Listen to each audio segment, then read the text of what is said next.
તો અનેક મહત્વના સમાચાર મળી રહ્યા છે। નજર કરીએ મહત્વના સમાચાર પર। અમદાવાદના મણિનગર વિસ્તારમાં હત્યાનો બનાવ બન્યો છે। કાંકરિયા જીરાફ સર્કલ પાસે જાહેર રોડ પાસે વ્યાજે આપેલા પૈસા બાબતના ઝઘડો થયો, જેમાં 3 શખ્સોએ તલવાર અને ચપ્પુથી યુવક પર હુમલો કર્યો। ઘટનામાં લલિત ગગનાની નામના યુવકની હત્યા કરી દેવાઈ છે।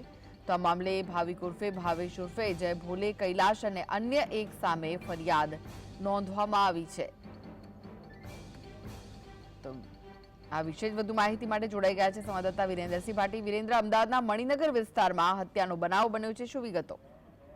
બિલકુલ થી કૃષ્ણા કે ગત મોડી રાત્રિના રોજ એટલે કે રક્ષાબંધનના દિવસે જ મણિનગર વિસ્તારની અંદર હત્યાનો બનાવ સામે આવ્યો હતો, જેની અંદર વ્યાજે જે પૈસા આપેલા હતા તેની જે અદાવત હતી તેને લઈને આ હત્યા કરવામાં આવી હોય તેવું પ્રાથમિક રીતે હાલ જાણવા મળી રહ્યું છે।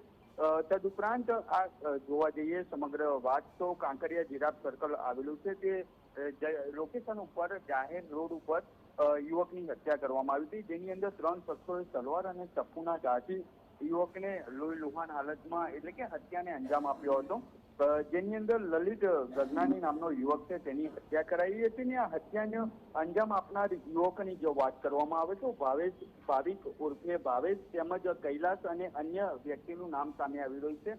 હાલ તો મણિનગર પોલીસ સ્ટેશનની અંદર હત્યાની ગુનો દાખલ કરવામાં આવ્યો છે, તેમજ આ જે આરોપીઓ છે તેમને પકડવા માટે ચક્રો ગતિમાન કરવામાં આવ્યા છે। જી, આભાર માહિતી આપવા માટે।